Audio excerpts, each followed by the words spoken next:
So ngayon nandito po tayo sa live trading natin. So nagpasok tayo ng buy sa GBPUSD kasi nagkita natin na parang may change trend na nangyayari. So pag once na na-break tong area na to, which is confirm na nag-change ang trend niya. Pag once na break yung area na to, so second nating aantayin na kailangan i-break is yung area na to sa daily time frame, yun, para ma-change yun trend niya. So confident na magkakaroon tayo ng change trend or maging positive yung trade natin ngayon kasi meron tayong mga tinatawag na rejection sa area na to sa 1 hour time frame. 50 MA, 50 MA, hindi na break, 50 MA reject, 50 MA na reject pa rin. And currently dito rin sa 4 hours time frame, meron tayong nakita ditong rejection sa area na to. So if it goes well sa trend natin, sa magkaroon tayo ng kahit konting profit. And gold muna tayo. Second sa gold is meron tayong sell. So naka-float ako ngayon. Sa 4 hours. Yun. Hindi ko siya nabantayan kanina. Hindi ko na-close agad. Hindi yun ang na-hit yung TP ko. So naabangan lang natin na bumaba konti. Baka i-close natin for break even or kahit dito lang. Excuse me. And then dito tayo sa Euro USD. Euro USD is para malakas ang euro na ngayon. Nakaroon tayo ng trend na ngayon ulit sa 4 hours. So may tinatawag tayong momentum sa area na to. Tsaka ito, momentum break area. Dito na break niya yung breakout. And then ngayon magkaroon tayo ng rejection. Tingnan natin sa 1 hour. Sa 1 hour, pag once na umabot ng 8 PM at na-break tong area na to, so dito mag-close yung candle. Baka mag-buy tayo. Kasi nagkaroon tayo ng change. Kahit sa 15 minutes, same din. So abangan natin yan mamaya.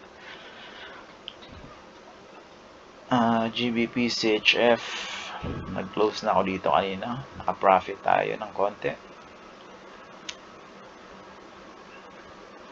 So may rejection tayo, may nangyayari ngayon, rejection. Tingnan natin sa 1 day. Parang maganda mag-sell dito Hindi niya na-break yung area na to Hindi niya na-break. So 1 week. Parang maganda mag-sell dito. Kasi meron tayong tinatawag dito ang breakout. Support level na to. So ito yung breakout natin. And then pull back. I-confirm ko lang yung 1 hour. Mamaya. Babalik ako. Tapos gagawa ulit ako ng video. Pag i-entry ko ng trade. Tsaka i-upload ko diretso. So kahit kayo decide kayo kung ano yung analyze nyo. So dito tayo. Wow. So magsisell na nga tayo. So confirm natin yan. Magsisell tayo.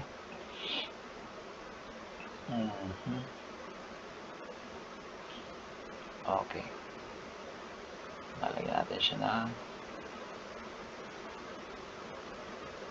sa area na to.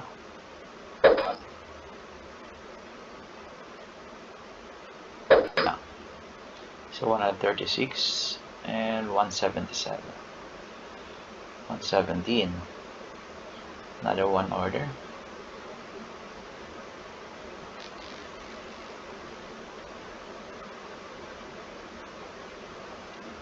Okay.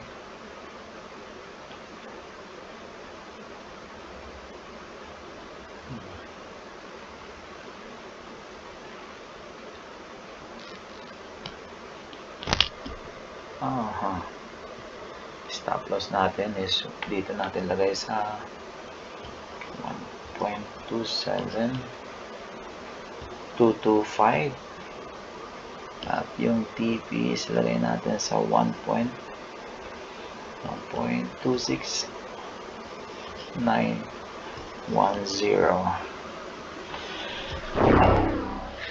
Value stop loss 127,225, TP 126,910. Sorry naman.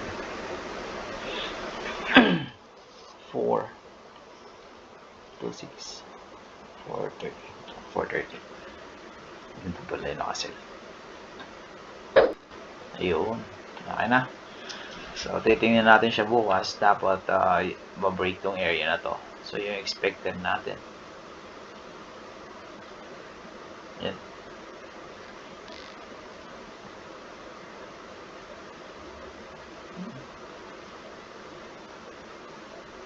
Kung halimbawa di siya mag-trade mamaya ng momentum sa 1 hour, i-close natin yung trade sa area na to dito.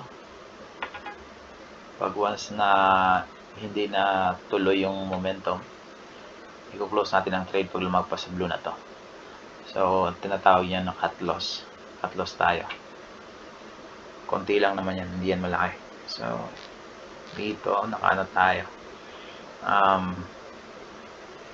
naka-profit na ako yung kanina, kaya nilos ko na yung trade ko. BUSD. Then, so yun lang po, no? Maya magkakaroon din ako magagawa ulit ako ng video para i-analyze yung trade na pinasok natin.